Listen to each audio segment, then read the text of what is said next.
It's a tiny desk that's become a huge draw for some of the world's most famous musicians.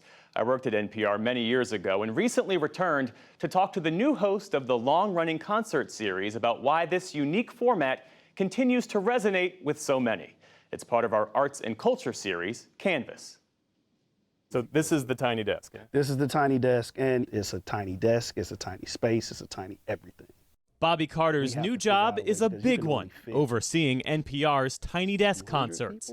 Launched in 2008, this wildly popular series has racked up billions of views on YouTube, along the way convincing some of music's biggest names to play a stage like no other.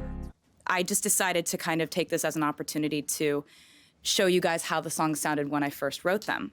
These intimate, stripped-down performances offer major stars like Taylor Swift the chance to showcase their talents in ways audiences rarely get to see. When everyone believes you, what's that like? She stepped behind the tiny desk in 2019. This is weird as hell for me. Or when rapper and auto-tune pioneer T-Pain showcased his real voice 5 years earlier. Slow motion, oh, I'm so gone up Patron. I don't know how I'm getting home later on, like I ain't even know it. In all, more than 1,000 artists have performed here, including Alicia Keys. Sometimes I love you. Sometimes you make me blue. And some you've maybe never heard of, like Chicago-based marching band Muka Patsa, who somehow fit more than 20 musicians behind the tiny desk. The performances happen in front of an audience made up of mostly NPR staffers inside its Washington, D.C. headquarters. We should say this really is an office space. This is NPR's office space. You'd be surprised how many people don't realize that. So we forewarn them. You're walking into a regular office. This is just the desk. The acoustics aren't great. So rehearse, because it's different. Yeah. And then go straight into it. Carter leads a team of producers, videographers, and sound engineers who film performances about 3 times a week, including a recent one with jazz pianist Bob James, who played alongside DJ Jazzy Jeff and rapper Talib Kweli. Are the rules still the same for people who want to perform a tiny desk? Yes. We always let them know that this is unlike what they're used to doing on stage. There are no bells and whistles and tricks. What you hear and what you see is what you get, but intimacy is still the key. That won't ever change. But change did come for Tiny Desk in October, when longtime director and series co-founder Bob Boilen retired. When Talib starts rapping, everybody just come down just a tad. Bobby Carter, who's been at NPR for 24 years and who's been producing these concerts for a decade, was promoted last month. How do you see Tiny Desk evolving under your leadership? We can continue to evolve by just not touching this. Of course we can grow in many ways, but it's more so how do we maintain the essence of what we're doing. That has always been a challenge, but never more so than during the pandemic, Carter says. As concert venues across the country, including the Tiny Desk, shut down, he worried he might soon be out of a job. I need you all night. Come on, dance to me. I'm levitating. But several artists, including many from around the world, like British pop star Dua Lipa and Spanish singer Say Tangana, came to the rescue, filming home concerts.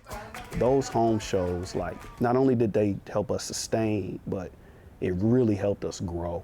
You ready, baby? Now back in person, the Tiny Desk looks and feels as cluttered as ever. Justin Timberlake recently left his megaphone. In large part, Carter says, because of what artists, like rapper Juvenile, leave behind after they perform. Juvenile's Juvie Juice, he sipped plenty of those. Pretty much everything you see back here has a story. Megan Thee Stallion left her stallion, Gary Clark Jr.'s sweat rag. Yeah. Our centerpiece for the whole desk is that brick bear. Bob Weir from the Grateful Dead left that.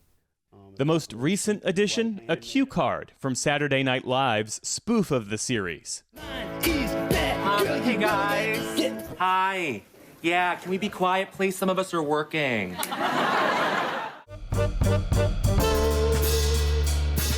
It's classic. Artists have around 15 to 20 minutes to express themselves as they wish in a space that holds only 200 people. I think I'm gonna need some help again. And Carter says the planning for these concerts can be months in the making, especially before the series welcomed legendary R&B singer Babyface last year. No one but you, baby. Usually, we're just talking to the teams, the representatives, the producer.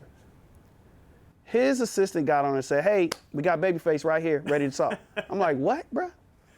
He was like, "Hey, I want to get behind the desk. I'm gonna have 3 background singers, all of which you know, and I'm gonna get behind the desk and I'm gonna run through all the hits." That show was a flex, but also he flexed on the time because he went way over. But who the hell is gonna tell Babyface to stop? Back again, Tiny Desk. Tiny Desk has also long spotlighted up-and-coming artists. Since 2014, the series has hosted the Tiny Desk Contest, which invites unsigned musicians to perform original songs at a desk of their choosing. Winners like Galen Lee have a chance to play their own Tiny Desk concerts.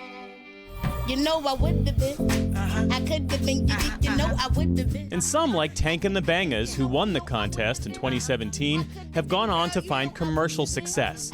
The New Orleans band was nominated for a Grammy as Best New Artist 2 years later. You make me want to leave the one I'm with. Start a new relationship with you. This is what you do. But even some of the biggest stars, like Usher, have used the Tiny Desk to reach new audiences. I'm convinced that you can draw a line between Usher's resurgence and him booking that Super Bowl halftime show to his meme-making performance here at Tiny Desk. I always say, someone like an Usher, they don't necessarily need us. He's Usher at the end of the day. But this definitely helped put some fire under what was going on. Now, 16 years after the first Tiny Desk, Carter says he still respects any artist willing to perform here. I salute each and every artist who's willing to be that vulnerable behind the desk, because it is not easy. Who's on your personal wish list? Oh, God, where's the camera? I'm talking to you, Sade.